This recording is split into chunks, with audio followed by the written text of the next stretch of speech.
I have photographed 214 weddings.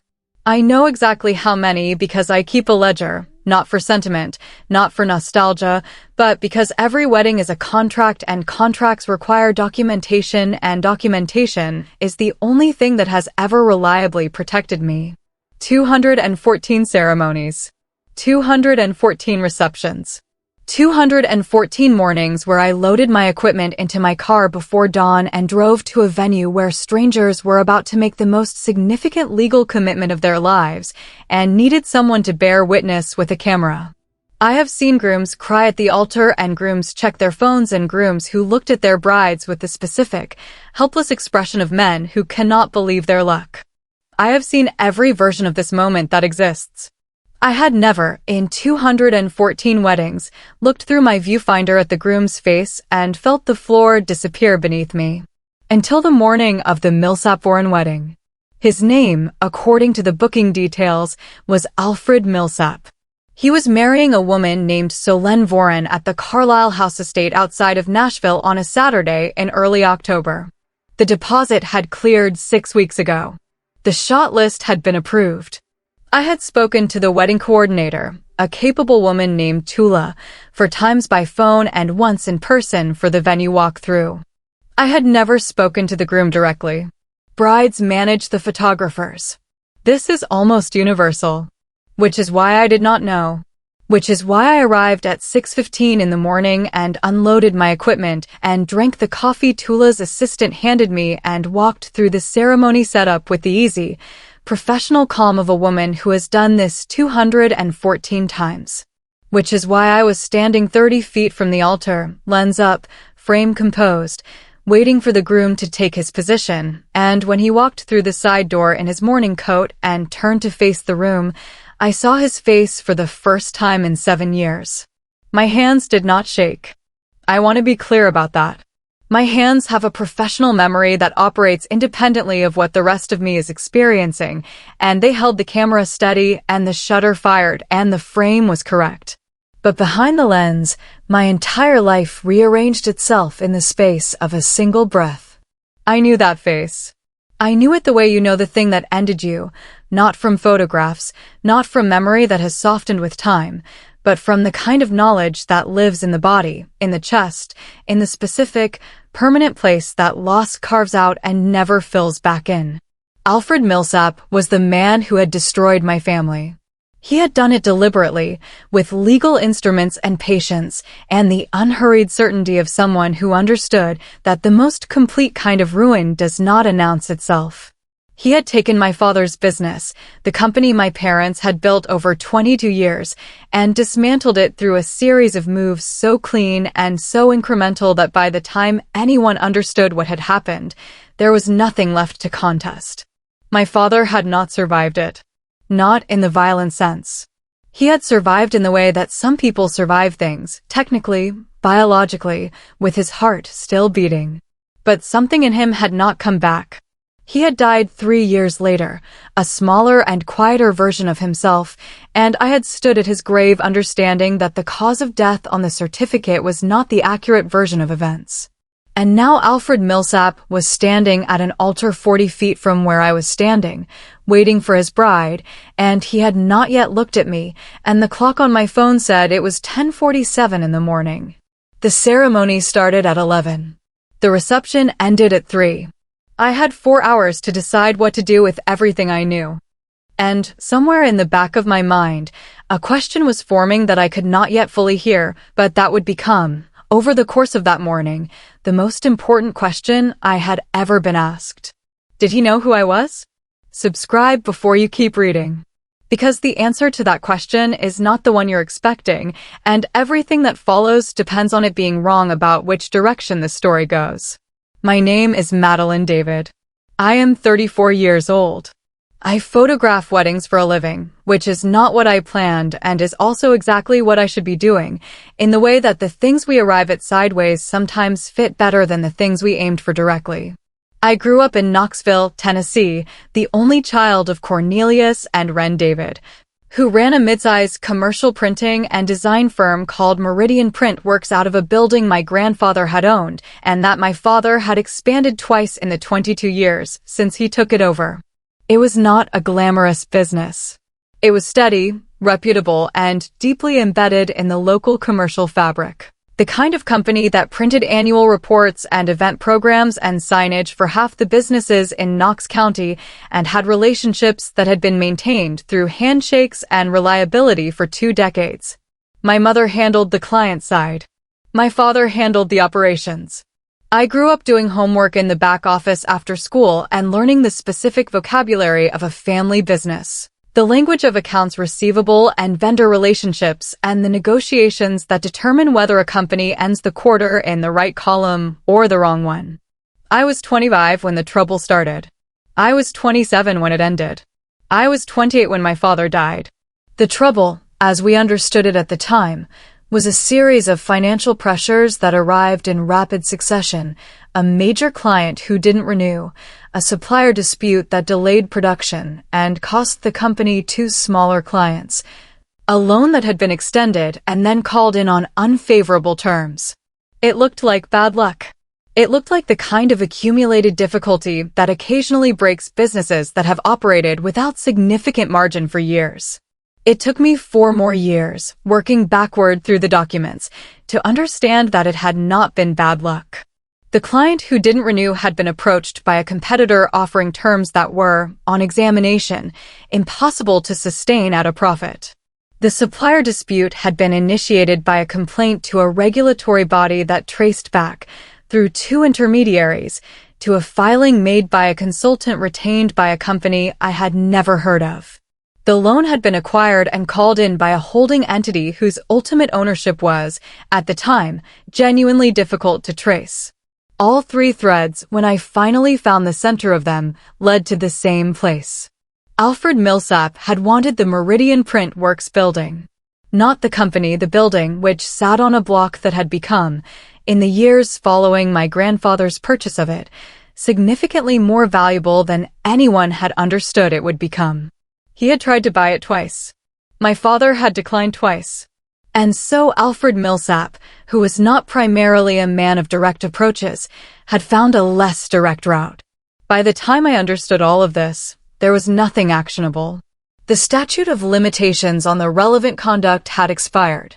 The evidence was circumstantial in the ways that matter legally even when it is conclusive in every other sense. The lawyers I consulted were kind and honest and told me, with the careful delivery of people managing expectations, that what I could prove and what had happened were not quite the same thing. I had put the folder in a drawer. I had continued my life. I had built a business that I loved and that sustained me and that took me, on Saturdays and sometimes Sundays, to venues where people were beginning things rather than ending them, and I had found something in that work that I did not have a simple word for. And then Tula's agency sent me a booking inquiry for a Saturday in October, and the deposit cleared, and I drove to the Carlisle House estate before dawn and walked through the ceremony setup and lifted my camera. And I saw his face. The ceremony was scheduled for 11. I had 13 minutes. I lowered the camera. I raised it again. The professional habit of my hands refused to let the frame go unrecorded even while the rest of me was conducting an entirely different calculation. Alfred Millsap was standing at the far end of the aisle speaking to a groomsman, a younger man with his same jawline and a slightly less contained version of his posture. A brother, possibly. He was laughing at something, and the laugh looked genuine, which was the part one had not expected. Not because I had expected him to walk around visibly monstrous, I was not naive, but because I had spent years carrying a version of him assembled from documents and depositions, and my father's diminishing face. And the man in front of me had the easy, untroubled quality of someone who had not thought about Cornelius David in years. Which was, I realized, exactly how it worked. You destroy something and then you move on because for you it was a transaction and for them it was a life, and those 2 things occupy very different amounts of space in a person's memory. He had not looked at me. The room was arranged with the photographer positioned to the left of center, not within natural eyeline of the groom's entrance position. I was visible if he looked. He had not yet looked. I had 13 minutes before the ceremony began. 12 now. I went through the logic the way I go through everything methodically, without the luxury of emotion, breaking it into its components. Option 1, I could leave. Walk out, cite a family emergency, text Tula an apology, refund the deposit, and eat the loss. I could be in my car in 4 minutes and on the highway in 8, and by the time the ceremony began I would be halfway back to Nashville. Clean exit. No confrontation. No complications. The problem with option 1 was that it solved nothing. Alfred Millsap would still be Alfred Millsap, and his wedding would still happen, and whatever his life was now would continue in exactly the shape it was in, and Cornelius David would still be dead. Option 2, I could stay and do nothing. Complete the job professionally, photograph the wedding, take the payment, go home. 215. Another entry in the ledger. The problem with option 2 was that I was standing in a room with a man who had deliberately dismantled my family's livelihood with a level of premeditation that had taken me 4 years to document. And the documentation was in a folder in my home office, and there was no legal avenue I had not already exhausted, and doing nothing was something I had already been doing for 7 years. Option 3 was the one that was forming at the edges of my thinking, the one I didn't have a clear name for yet. The one that had to do with the folder in my home office and the things I knew and the question of what a wedding photographer could do in 4 hours that a private investigator could not do in 4 months. I needed more information before option 3 had a shape. I needed to understand what Alfred Millsap was now, what he had built since Knoxville, who the woman he was marrying was and what her family represented and what the people in this room had to do with what I knew. 11 minutes. I walked to the side of the room where Tula was coordinating the floral adjustments and asked her, in the easy, professional tone of a photographer establishing context, about the family setup. Tula was generous with information because she understood that photographers work better when they understand the relational map of the room.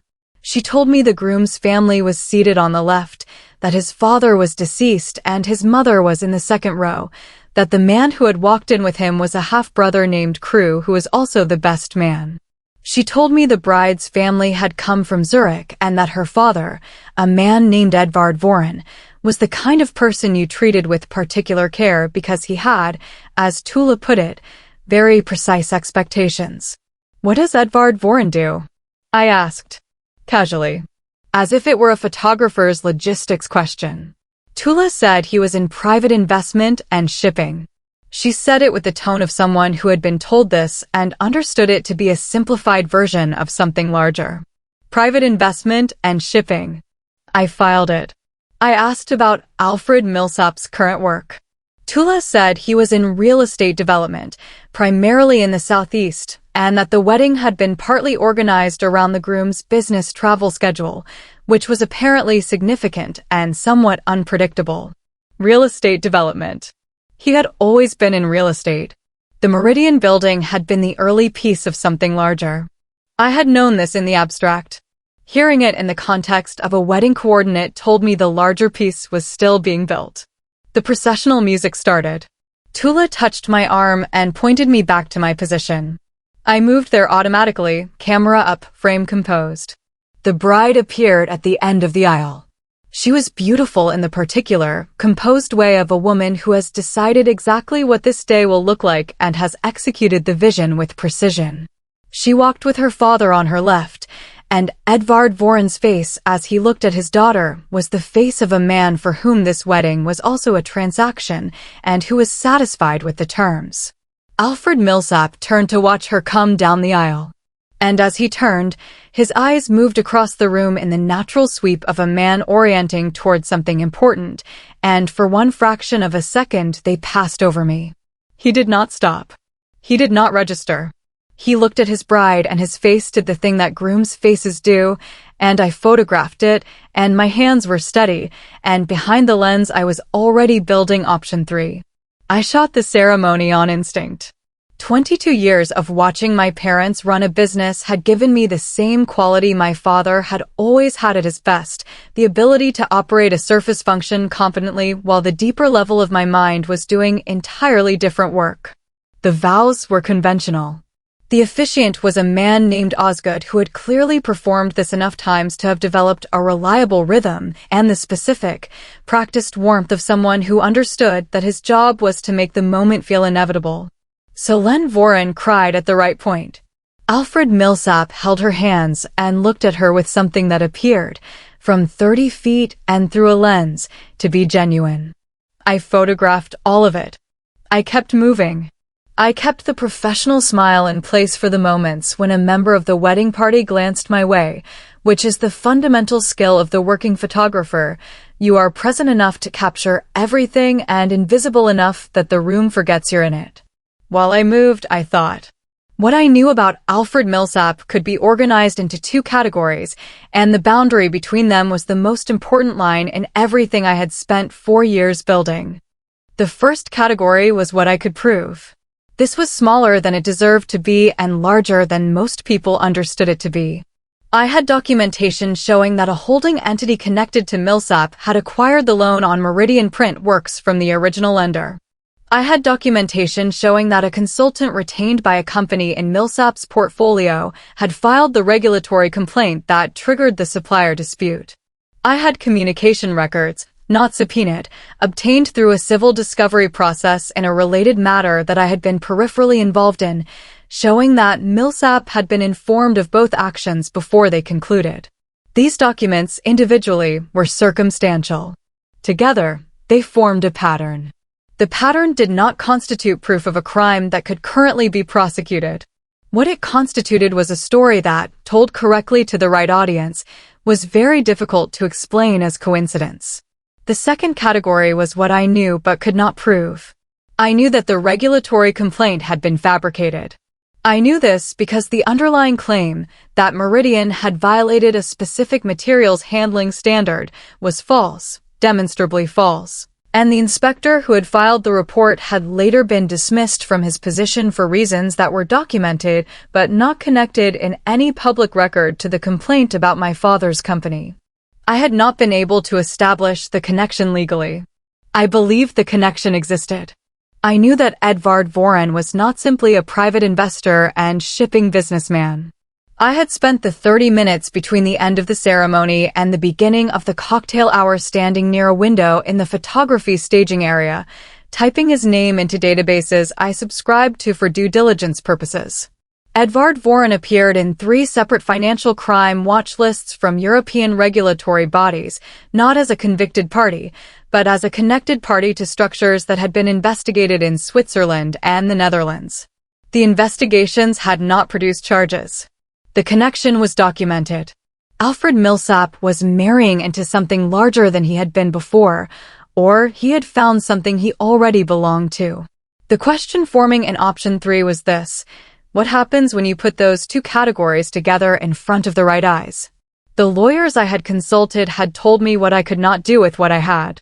They had not told me what I could do with it. They had not considered the possibility that I might one day be standing in the same room as Alfred Millsap with 4 hours and a press of the right button. I knew a journalist. His name was Townsend Eric.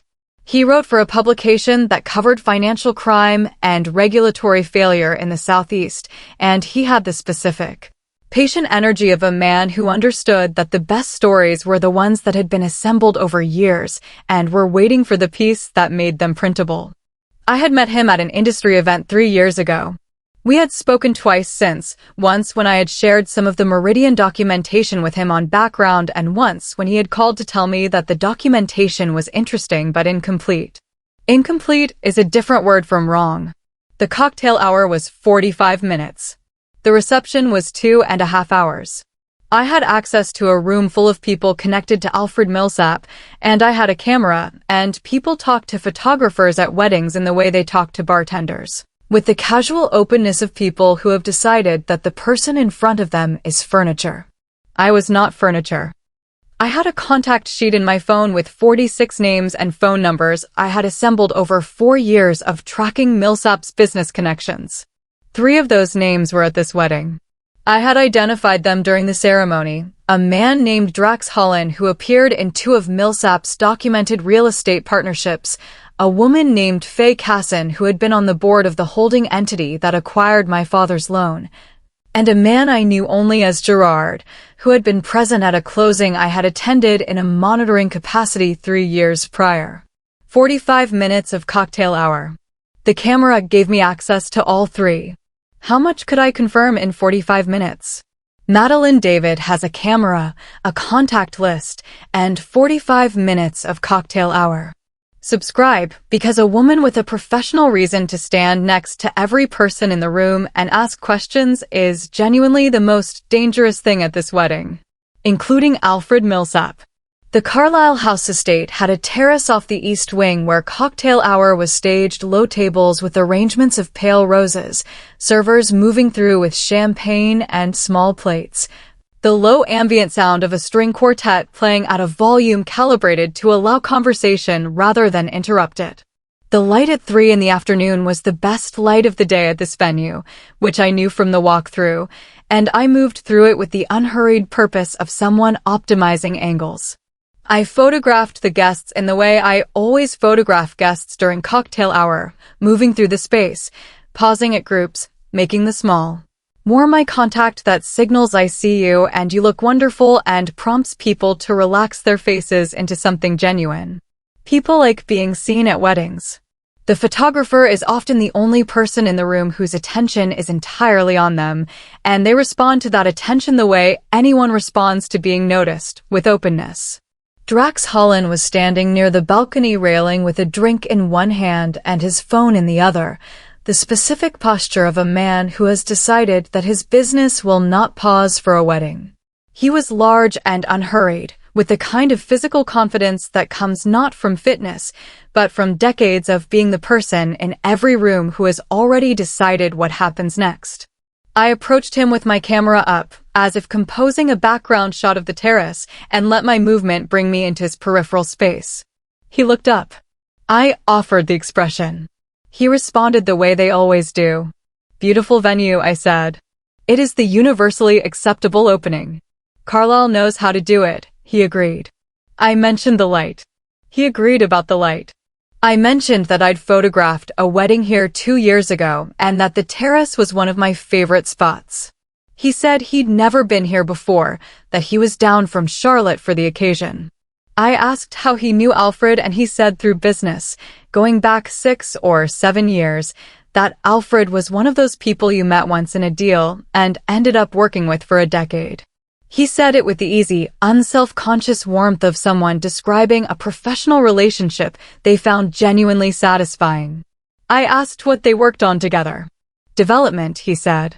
Commercial and mixed use, primarily in the Southeast.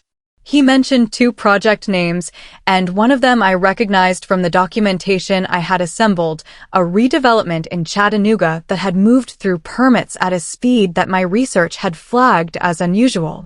I photographed him while we talked, which created the natural cover for the conversation to continue without feeling like an interview. I moved on after 4 minutes, which is the correct duration for a cocktail hour conversation that is being professional rather than social. Faye Casson was with a group near the bar.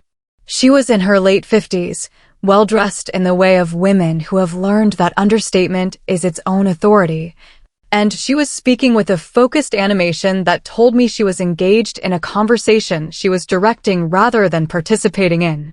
I waited for the natural pause, moved in as if capturing the group, and she turned to me with the immediate cooperative smile of someone who had been photographed at enough events to have developed an automatic response. I photographed her. I commented on the bouquet she was holding. She had clearly taken it from one of the table arrangements, which told me she had a level of ease in this environment that came from familiarity rather than first meeting. I mentioned that I liked her bracelet, and she told me it had been a gift from her husband, who was the bald man at the far table. I asked if she was part of the family or business side, and she said a little of both, that she'd known Alfred since he was just starting out, that she'd been there for some of the early wins. She said early wins with a pride that was maternal rather than professional, the pride of someone who had helped build something before it was finished. I asked what the early wins had been. She told me about 2 properties in North Carolina, a deal in Atlanta that had been complicated but worth it, and then, before she moved on to her next sentence, she said something that made me hold the camera very still. She said, "And the Knoxville situation." That was where people really started to understand what Alfred was capable of. I kept my face exactly where it was. I kept the professional warmth exactly in place. Knoxville. I said. Easy. Curious. The tone of a photographer making conversation. There was a block of commercial property he wanted. Took him a couple of years, but he got it. She shook her head with the fond exasperation of someone describing a quality they admired in spite of themselves. Alfred is patient. That's the thing people underestimate about him. He doesn't move until he's ready, but when he moves, she made a small, conclusive gesture with the hand holding the champagne. Anyway, ancient history now. She turned to rejoin her group. I moved away with my camera up and my face neutral and found a corner of the terrace where no one was looking at me and stood there for 45 seconds, breathing with the deliberate precision of someone managing the distance between composure and its opposite. Ancient history. The Knoxville situation. My father's company. My parents 22 years old. Ancient history to Faye Casson. A dinner party story. An early win. I texted Townsend Eric, "I need to speak with you today. I'm at an event until approximately 4. Call me at 4:05. He responded in 2 minutes, standing by. The man I knew as Gerard was standing alone at the far end of the terrace, which told me something about his position at this wedding, not family, not close enough for the inner circle conversation, but invited, which meant present and observed. He was in his 50s, lean in a way that suggested old discipline rather than current effort, with the watchful quality of a man accustomed to operating at the edge of rooms rather than the center. I had first seen him at a closing in Birmingham 3 years prior, attending a meeting I had found my way into through the peripheral involvement in the civil discovery process I mentioned earlier. He had not spoken during that meeting. He had been there the way certain people are there, not as a participant, but as a presence, a signal to the other parties that a particular interest was being represented. I had not found a last name for him. This was, in itself, interesting. I moved toward him with my camera the way I moved toward everyone, and he tracked me with his eyes from 15 feet out, which most people do not do. Most people at cocktail hours are absorbed in their conversations or their drinks or their phones. He was watching the room. He noticed me the way people notice things when noticing things is a professional habit. I photographed someone near him and let the movement bring me close. He did not offer the cooperative smile. He simply looked at me with the patient, assessing quality I had seen across the room at the Birmingham closing. "Good light out here," I said. "It is," he said. No elaboration. I asked if he was enjoying the event. He said it was a nice occasion. His voice had a flatness to it that was not unfriendly, but was not interested in performing friendliness either. I asked how he knew the couple. He said through Edvard. He offered nothing beyond the one word. I said Edvard seemed like an interesting man.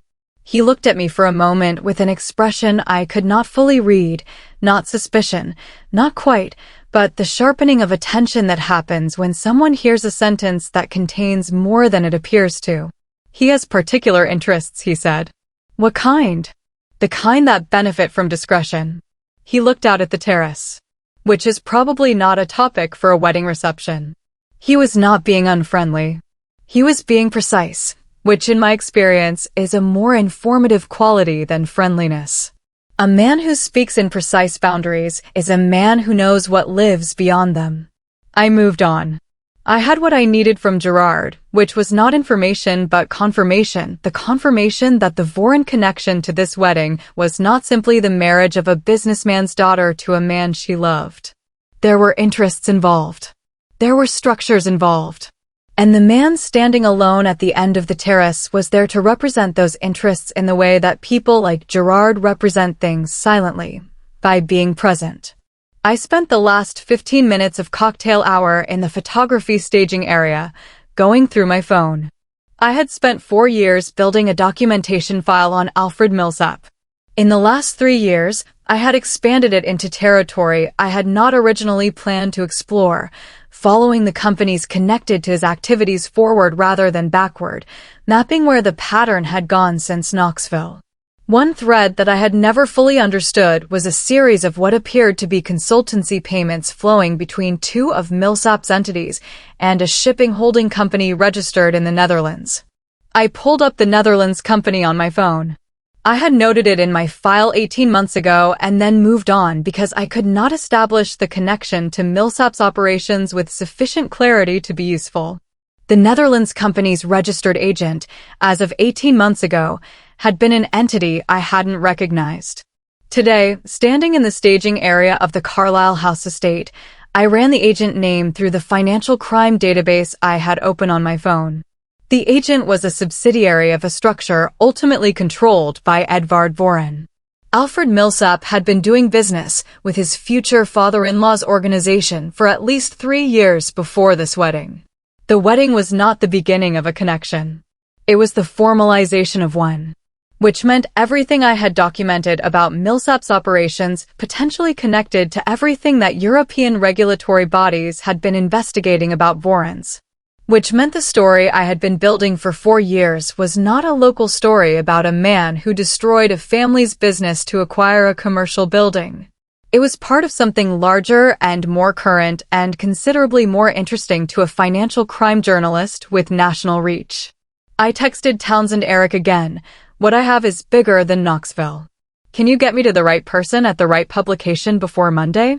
His response took 4 minutes, which told me he was considering the implications before answering.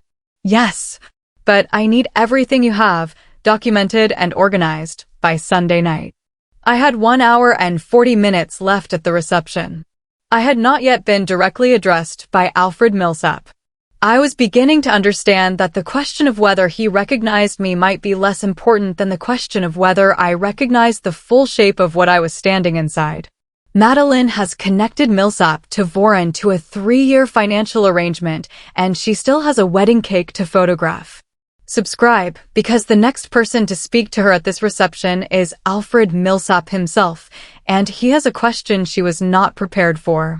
The reception was in the main ballroom of the Carlisle house, a room I had worked twice before and knew well. The light came from the west-facing windows in the late afternoon and created a warmth that made everything look like a memory before it was fully formed. Tables with low centerpieces, a dance floor that would fill after dinner, a head table where the wedding party sat in the practiced arrangement of people who had been told where to stand often enough that they'd stopped thinking about it. I moved through the room during dinner, photographing the table conversations, the details, the moments between moments that are the part of wedding photography I find most honest. The slice of cake a bridesmaid sneaks before dessert service. The grandmother who falls asleep during the best man's toast and wakes up smiling without missing a beat. The groom's half-brother Crew who had been holding himself together during the ceremony and who, halfway through his champagne at dinner, stopped holding it together and simply looked at his brother with a happiness so unguarded it was almost difficult to look at directly. I photographed all of it, and I kept myself precisely on the periphery of Alfred Millsap's field of vision, which was not difficult because he was where grooms always are at receptions, at the center of everything, moving through congratulations, holding his wife's hand, receiving the room with the ease of a man who had spent his life understanding that comfort was a performance you practiced until it became real. He found me at the beginning of the second hour. Not found, approached. There is a difference. Found implies accidental. He came across the room with the specific, deliberate ease of a man who has identified something he wants to address and has decided to address it now rather than later. I was near the window adjusting the settings on my secondary camera when I registered his approach in the way you register things that your peripheral vision has flagged as requiring attention. I looked up. He was alone. So Len was at the head table speaking to her mother. He walked toward me with a champagne glass in one hand and the relaxed authority of a man in his own event who could speak to whoever he chose. "Madeline," he said. He knew my name. Of course he knew my name. Tula had introduced the photographers at the walkthrough, and names were on the service contracts. I told myself this immediately, forcefully, as a preemptive measure against the spike of adrenaline that came with hearing my first name in his voice. Mr. Millsap. I kept my voice exactly calibrated. The professional warmth. The pleasant, focused manner of a person whose job is to make him feel well served. "I wanted to check in," he said. "So Len mentioned you'd had a conversation with her at the walkthrough and that she had a good feeling about you." "She was easy to work with," I said. This was true. So Len Voren had been specific and organized and entirely reasonable during our pre-event conversations, and whatever her father was or her husband turned out to be, those facts were independently accurate. "The ceremony looked good from where I was standing," he said. "Osgood mentioned you moved well." I said I tried to be unobtrusive. He said that was the skill. He said it with the tone of someone who understood unobtrusiveness professionally, which I noted. He looked at me for a moment with the particular focus of a man who is doing two things simultaneously, conducting the pleasant interaction on the surface, while something else runs underneath. "Have we met before?" he said. The question landed in my chest, and I let it land, and I held it for exactly the length of time a person who has not been thinking about this question would need before answering it. "I photograph a lot of events," I said. "It's possible we've crossed paths at a venue." He looked at me for another moment. Not suspicious, something more like the mild, passing uncertainty of a man who files a feeling and lets it go. "Possibly," he said. "Nashville." "Nashville, Charlotte, Memphis. I get around." He nodded. "Great. Well, so Len will want a lot of the dancing. She's been talking about it for weeks. I'll make sure she has it." He gave me the easy, professional smile of a man wrapping up a pleasant check-in conversation and moved back toward his table. I watched him go. He didn't know. I was almost certain he didn't know. The "have we met before" had been the honest uncertainty of a man whose brain was performing the routine pattern match that happens when a face produces a mild resonance without a clear source. He had not been testing me. He had not been warning me. He was simply a man who had destroyed my family 7 years ago and had not retained my face the way I had retained his, because I had been, to him, entirely peripheral to the transaction. This was, I realized, the most clarifying thing that had happened all day. I was not in danger from Alfred Millsap's recognition. I was invisible in the way I had always been invisible to him, the same way Cornelius David had been invisible once he stopped being useful. What I was in danger from was something else entirely. Something I had not yet named, but that Gerard's presence at the edge of the terrace and Edvard Voren's particular interests and the Netherlands company on my phone were beginning to sketch out. I sent Townsend Eric a third text. "I need to know everything you know about Edvard Voren. Before 4 p.m. His response, "I know quite a bit. We need to talk in person." I had been photographing weddings long enough to know that the most important moment is rarely the one people are looking at when it happens.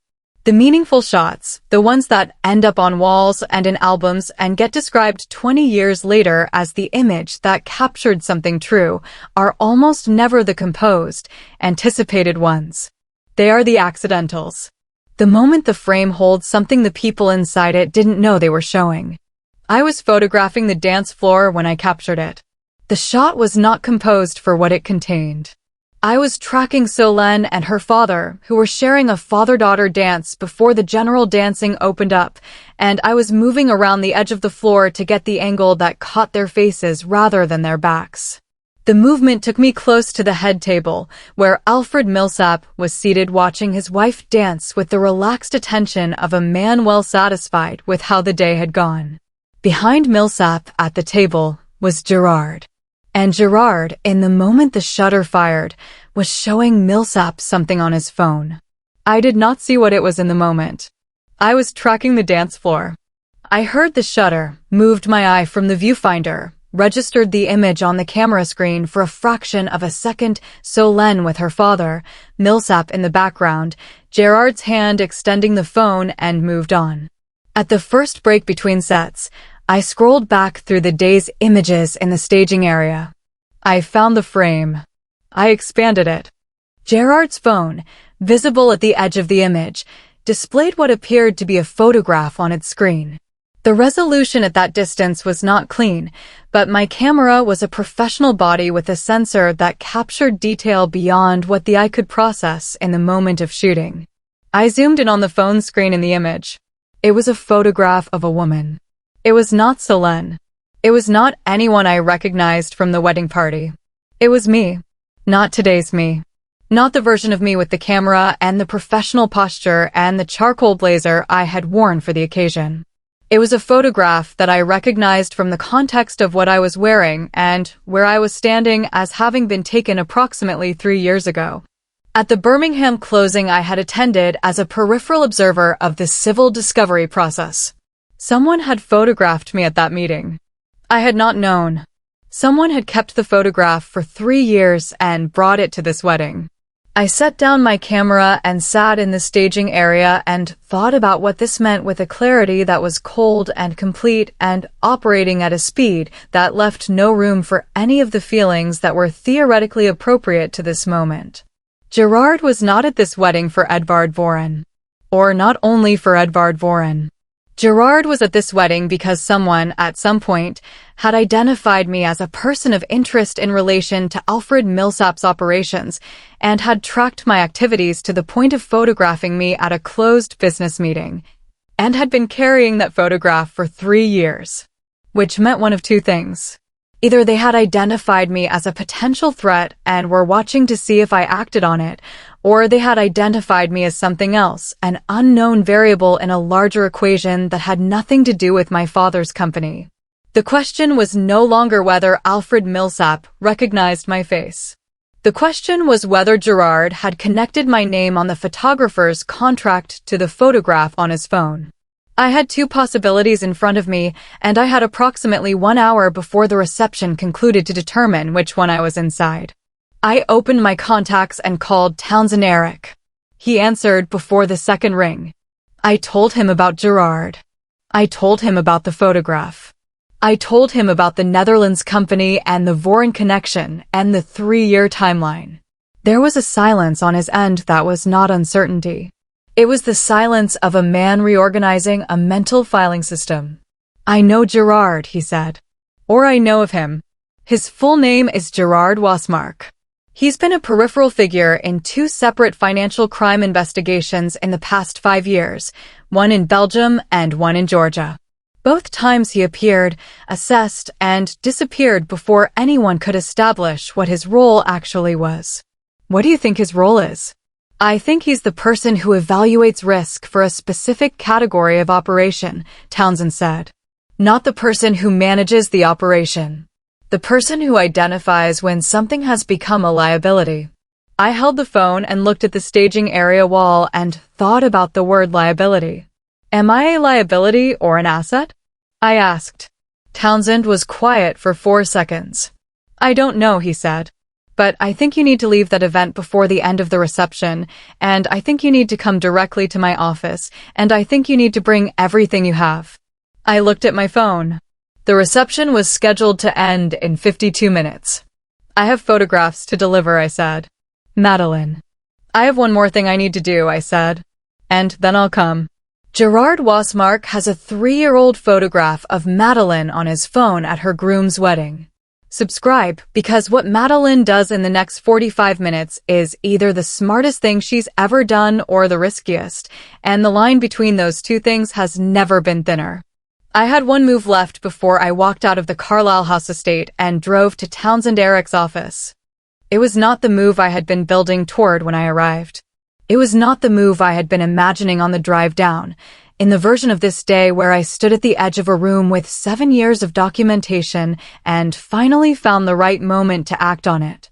The move I was about to make was smaller than that, and I had come to understand in the last 20 minutes of a very long day, considerably more durable. I was going to give Solène Voren her wedding photographs. Not all of them. The full delivery would take a week of editing and a professional handoff through Tula's agency. What I was going to give her was a selection, 12 images, the ones I had already identified in my quick review during the staging room breaks as the genuine ones. The frames that had captured something true about the day she had lived rather than the day she had planned. I had her email on the contract. I airdropped the 12 images to my phone, edited them with basic corrections in the venue's Wi-Fi on the editing app one kept for exactly this kind of emergency delivery, and sent them to her address with a brief message. A few images from today. More to come through the formal process, but wanted you to have these tonight. I sent them because Solène Voren had done nothing to me. She had been straightforward, she had been kind, she had cried at a genuine moment in her ceremony and danced with her father with real joy.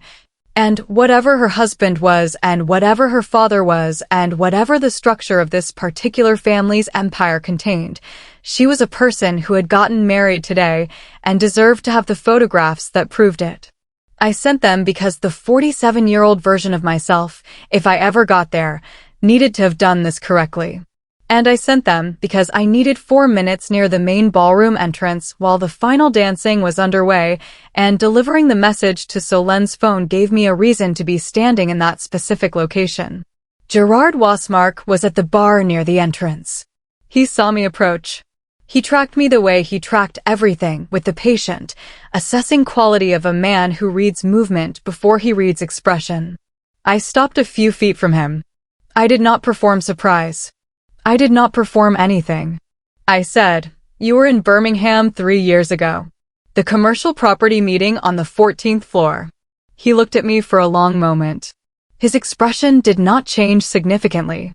But he did not deny it, which told me everything my question was designed to confirm. "You have good recall," he said.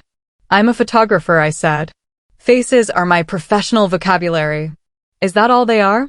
"I document things," I said. "It's what I do.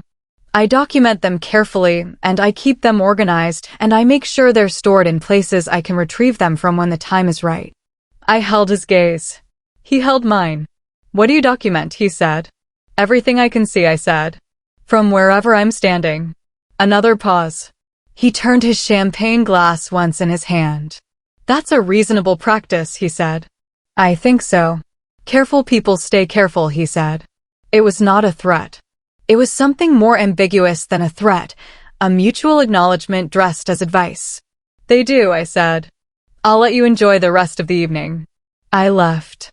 I walked through the main entrance, nodded to Tula on the way out, loaded my equipment into my car with the same practiced efficiency I'd brought to loading it in the dark 8 hours earlier, and drove away from the Carlisle House estate. I want to be honest about what that conversation accomplished. It did not make me safe. It did not resolve anything. What it did was establish, in the plainest possible terms, that I existed and that I was aware and that I had documentation, without telling Gerard Wasmark what that documentation contained or what I intended to do with it. In the specific grammar of the world these people operated in, that was not nothing. That was the statement of a person who was not invisible and was not willing to become invisible. Whether it was enough, I did not yet know. I drove to Nashville. I called Townsend Eric. He was waiting. Townsend Eric's office was not impressive in the way you might expect a man who had broken 3 significant financial crime stories in 5 years to have an impressive office. It was a 3rd-floor walk-up in a building that had been a textile warehouse in a previous life and had the exposed brick and insufficient heating of a space that had converted itself to creative use and not quite finished the job. There were files everywhere. The organized kind labeled, stacked, cross-referenced. The kind that belonged to a person who understands that the difference between a story and a rumor is the quality of what holds it together. He was at his desk when I arrived at 4:40. He had coffee waiting, which told me he had understood from my texts that this was going to be a long conversation. I put everything on the table. For years of documentation, organized by date and category and connection. The accounts, the entities, the regulatory complaint, the loan acquisition, the Chattanooga permits, the Netherlands company, the Voren connection, the 3-year timeline. I told him about Gerard Wasmark and the photograph and the Birmingham meeting and what I had said to him at the bar. Townsend went through it the way he went through everything, without reaction, without enthusiasm, with the careful, neutral attention of a person who needs to understand the shape of something before he can tell you whether it holds together. He was quiet for a long time after he finished. "What do you want?" he said. "I want it on the record," I said. "All of it. In a form that exists regardless of what I do or don't do next." "You're saying you want insurance." "I'm saying I want documentation to exist in places other than my home office." He looked at me. "You spoke to Wasmark at the bar." "Yes." "That was either very smart or very costly." "I know. Why did you do it?" I thought about this for a moment. I thought about 7 years of carrying a folder and the 12 photographs I had sent to Solène Voren and the way Faye Casson had said ancient history with the fond dismissal of someone for whom my father's life had been a footnote to an early win. Because I needed him to know I was there, I said. And because standing in a room with the person who destroyed my family for 7 hours and photographing his wedding without saying a single word about it was not something I was willing to do. Townsend nodded. "That I understand." He opened a folder on his desk. He placed 3 pages in front of me. "The federal investigation into Voren's organization," he said, "is more advanced than the public record suggests. I've been working a source inside one of the European regulatory bodies for 18 months. They're building a case that connects several of Voren's structures to money movement through US-based commercial real estate entities." He tapped the pages. "3 of those entities appear in your documentation." I looked at the pages. Then I looked at Townsend. "Millsap's entities," I said. "Millsap's entities." Which makes this wedding today somewhat more than a coincidence in the context of ongoing federal interest. I understood what he was telling me. The investigation that Aldous Siegel had been part of in Atlanta, the investigation that Irma had not known about until the board meeting, was one thread of something larger. And the wedding I had photographed today had brought 2 parts of that larger thing into the same room in front of a camera held by a woman who had spent 4 years documenting one of those parts. "What do you need from me?" I said. "Everything you brought tonight, plus your account of what you observed today, specifically the Gerard Millsap interaction with the phone, the conversation with Faye Casson, and your exchange with Wasmark at the bar. All of it timestamped and signed. And then I make 3 phone calls and you go home and you don't contact anyone connected to this matter until I tell you it's clear to do so." I looked at him. "Does that include telling you what I'm doing?" He almost smiled. "I'm already in it," he said. "We're past that." I spent 2 hours with Townsend that evening. We went through everything methodically, the way my father used to go through his accounts, with patience and precision and the understanding that every number had a home, and every home had a door, and if you understood the structure you could find the opening. What happened after is not mine alone to tell. The investigation, the charges, the careful, slow unfolding of a case assembled across multiple countries and several years, that story belongs to the people who built it. The federal agencies and the journalists and the sources who had been working from the inside, like Aldous, like others I never met. I was one piece of it. I was the piece that happened to be holding a camera at a wedding where the wrong 2 people were in the same room. And I had contributed my 4 years of documentation to a structure that had been building without me and that would continue building after my contribution was filed. Alfred Millsap was indicted 14 months later. Edvard Voren's structures were the subject of coordinated regulatory action across 3 countries in the same week. Faye Casson's name appeared in the unsealed documents in a manner that suggested the board of the holding entity had been aware of the underlying activities. Gerard Wasmark disappeared from public record, as Townsend had predicted he would. Solène Voren filed for divorce 6 weeks after the indictment.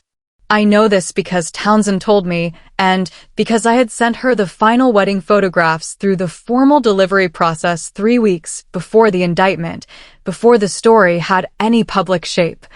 And she had written me a brief email saying they were beautiful and that she was grateful. I have thought about that email many times since. She had gotten married to a man who was not what he appeared to be, in a venue with beautiful afternoon light, and someone had photographed the genuine moments, the joy that was real regardless of the context it happened inside, the father-daughter dance. The way she had cried at exactly the right moment, and those photographs existed independently of what came after. I do not know what she did with them. I hope she kept them, because what they documented was real even if what surrounded it wasn't. I have always believed that documentation and the thing it documents are separate questions, and that the existence of one does not determine the value of the other. My father taught me that. He taught me a great deal, and I have spent 7 years learning which parts of it I was carrying wrong and which parts one had been right to keep. I still photograph weddings. 231 now and counting. I arrive early and load my equipment and drink whatever coffee is available, and I walk through the ceremony setup, and I keep my camera steady regardless of what I find on the other side of the lens.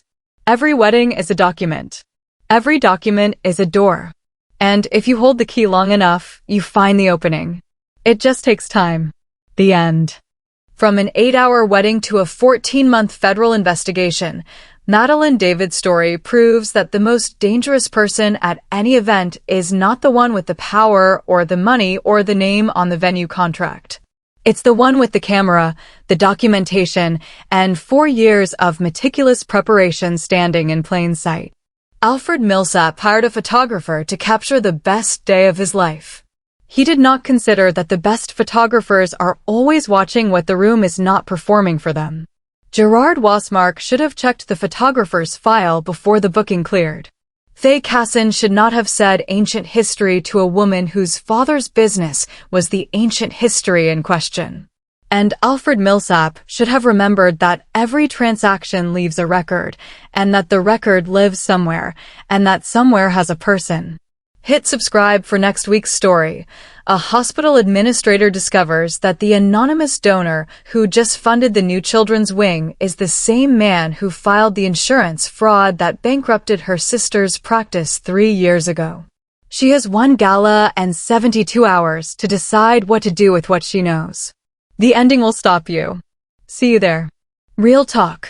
When Madeline approached Gerard at the bar and essentially told him she had documentation without saying it directly, was that brave, reckless, or the only move she had? A. Brave. She established her existence to someone who had her photograph, and that required nerve. B. Reckless.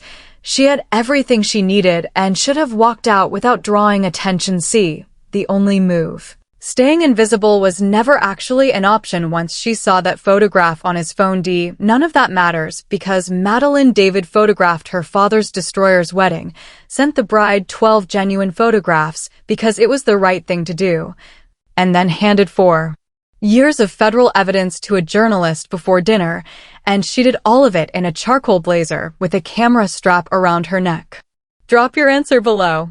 And tell us, if you were in Madeline's position and had documented evidence of something that destroyed your family, but no legal avenue left to pursue, what would you have done with that documentation? Also, Madeline sent Solène the photographs before the indictment, before she knew what was coming. Was that compassion, professionalism, or both? Sound off in the comments. Because this story is about something very specific. The people who take years to prepare for a single moment, and what it costs them to do it right rather than just do it fast. What do you think?